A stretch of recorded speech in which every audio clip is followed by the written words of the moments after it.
เป็นชายไว้ลายชายศาสตร์ทหารยืนหยัดเคียงข้างกันบ่หวั่นภัยใดเลือดเนื้อเฮานี้มอบให้แผ่นดินลาวล้านสร้างหุ้มขาวเฮาสิหักษาไว้เสียงแคนดังก้องฟ้าไกลยังได้ยินหัวใจหักชาติบ่มีวันสั่นคลอน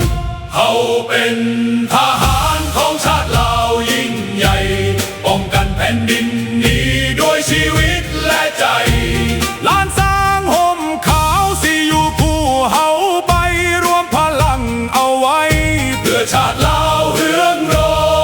ง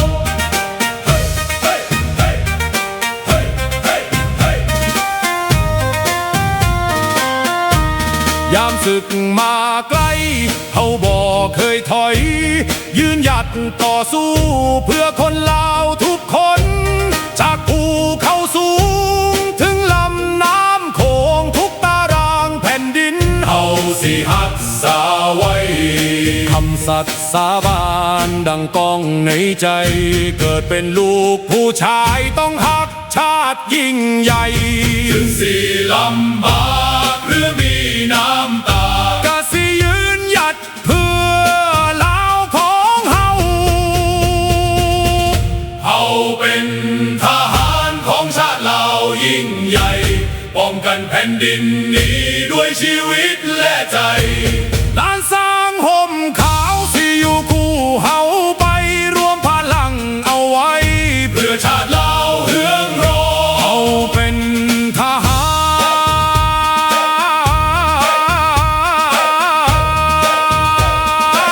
รของชาติลาวยิ่งใหญ่ป้องกันแผ่นดินนี้ด้วยชีวิตและใจ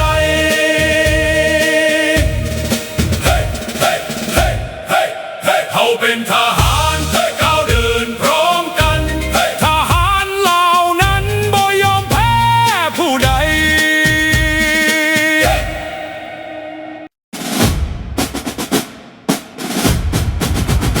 ศาสตร์เราตั้งแต่เดินมาขึ้นชื่อลือซาอยู่ในอาเซียนศาสตร์เราผูกพันไมตรีหวังสามัคคีหักพ้องกันหักศาสตร์หักประเทศเขาหักเจ้าปกเกตเกษาหักศาสตร์หักศาสตร์สมาแต่บุหารมาหักษาดินแดนบ่ให้ศาสตร์ใครมาล้วนฮาวีอบอุ่นญาติแย่งสิ่งเอาให้คืนเข้ามาลู่วุ่นวายสู้จนตัวตายต้านทานศัตรูสวยเสพสู้เลือดเนื้อเสียเมาฟื้นฟูผู้เอาบรรเทาทุกข์กันหักศาสตร์หักศาสนาแต่บุหารมาหักษาดินแดน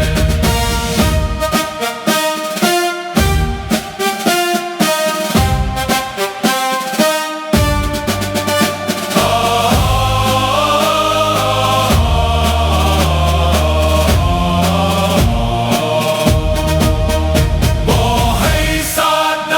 มาล้วนฮาวีลบกวนญาติแย่งสิ่งเอา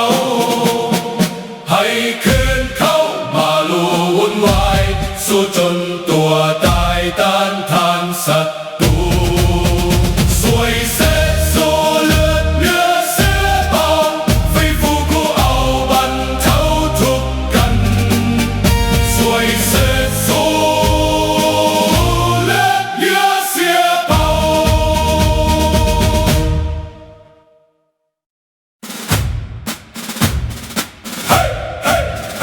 เขาเดินพร้อมกันเสียงกลองดังสนั่นแผ่นดินลาวเรียก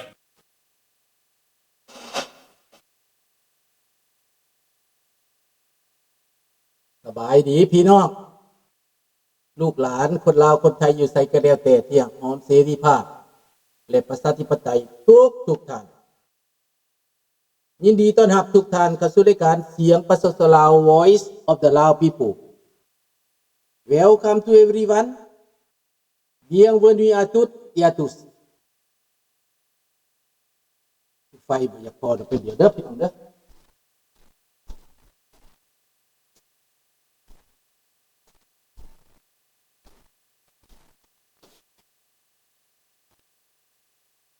มันฝนตกมื้อนี้เนาะสบายดีสวัสดีครับ Good morning โบงชูพี่น้องสบายดีรันนี่สบายดีบีตองสบายดีน้องจันทวีและเลียงอามิโกเซียวนายทุกท่านพี่น้องน้องจันทวีบุญโยและทุกท่านเด้อพี่น้องเด้อสบายดีสตาร์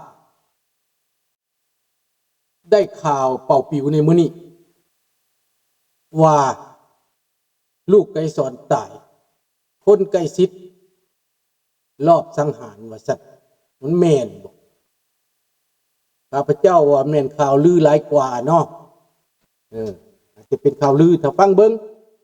ได้ข่าวมาแต่ไสคนเป่าปิวบอกคนสั่งละหลายแล้วก็เคยเลยเว้าพี่น้องเนาะอันนี้ได้ข่าวเด้อข้าพเจ้าได้ยินแนวนั้นแต่แม่นความจริงหรือบ่จริงก็แม่นคนอยู่เมืองลาวนั่นแหละสิฮู้อีกบ่นานก็ต้องฮู้มันแม่นความจริงเนาะระบาดนี้พี่น้องประเด็นของเฮาในมื้อนี้ก็สิมาเว้าเรื่องรัสเซียมาเว้าเรื่องเจ้าแขวงภาคใต้ก่อนจะไปฮอดรัสเซียเจ้าแขวงภาคใต้นี้แดกแค่แดกว่าเจ้าแขวงภาคใต้แต่บ่ถูกจับได้ลูกน้องถูกจับเบิดสบายดีน้องรัตวรแต่เจ้าแขวงบ่ถูกจับแต่ผู้พากินพาแดกพาคอร์รัปชันเนี่ยมันเจ้าแขวงภาคใต้เพราะว่ามันเป็นผักลัดมันเป็นผู้ใหญ่มันเป็นเสื้อสายลายหลองของเขามันเป็นหมาพานของเขาบ่เป็นหยังแต่ว่าปลาซิวปลาสอยว่าซั่นโอ้ยจับตัดสินจังซั่นจังซี่ตัดสินตลอดชีวิตนั่นนี่หัวหน้าศาลใหญ่เพิ่นแล้วบางหัวหน้าศาลก็มาจากถ้ำเกิดปีแตะตัดสินน่ะบ่กล้าจับดอกศาลกล้าสั่งจับผู้ใหญ่มันดอกจับตัวน้อยนี่เห็นหยังจับเพื่อเฮ็ดให้ต่างประเทศว่าตัวเองเอาจริงเอาจังหลอกลวงลินละครสากละครพี่น้องมันก็เป็นจังซี่แหละพี่น้องบักเจ้าแขวงภาคใต้น่ะสแตกมาพอแห้งแล้วกินมาหลายแล้วครอบครัวบักคำไตเลี้ยงมันมาให้มันแดกให้มันกินมันเป็นแบบนั้นเด้พี่น้องมันเป็นหมาพานของเขาแต่นั้นบ่เป็นตาเสือ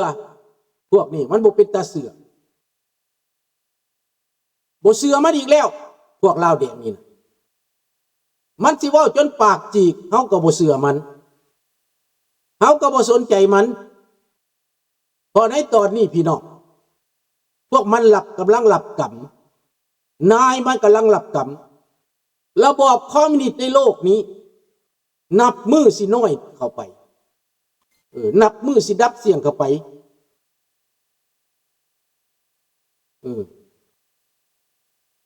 ฮู้ว่าผิดก็บ่ได้ขึ้นศาลว่าซั่นบ่มีตัดสินสื่อมันอีหยังเกาะสื่อมันอีหยังสื่อมันคู่มือนี่น่ะสื่อบักเจ้าแขวงนั่นน่ะทัตพรบ่แม่นดิสั่งสื่อมันบักเจ้าแขวงภาคใต้นี่นะบักกินเก่งๆบักหลักเก่งๆนี่น่ะพี่น้องมันเป็นแบบนี้แหละ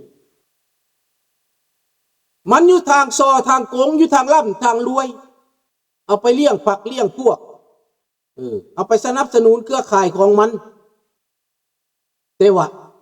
ปลาซิวปลาสอยจับเป็นแถวเห็นแล้วก็เป็นตาสหัวขวัญเด้เห็นแล้วก็เป็นตาหน่ายเด้ อันนี้แหละ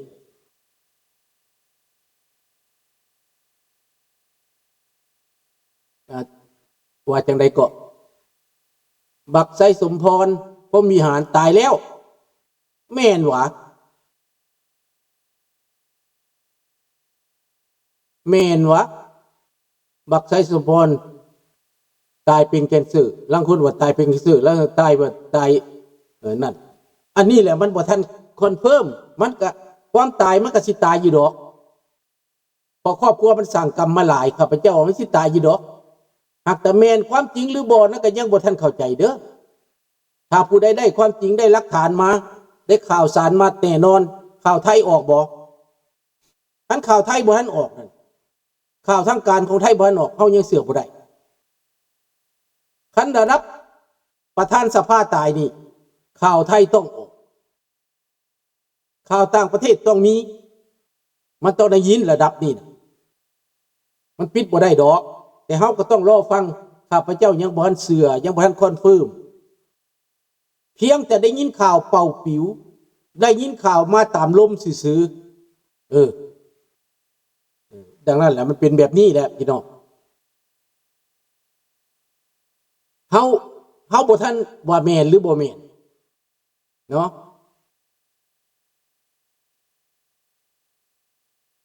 ซีเมนข้าพเจ้าแต่งเพลงใส่ว่าควายแตกคอกกินข้าวกำควายทำแตกคอกกินบ้านกินเมืองพี่น้อง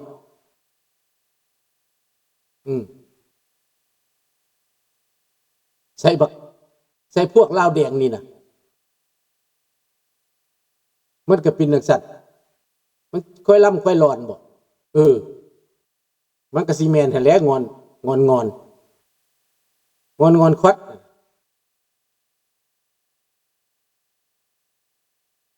ดังนี่แหละประเทศลาวตอนนี้มันบ่เป็นประเทศแล้วมันเป็นบ้านโจรเมืองโจรมันเป็นเผด็จการมันเป็นหุ่นเซิร์ชง่ายกว่าแต่ก่อน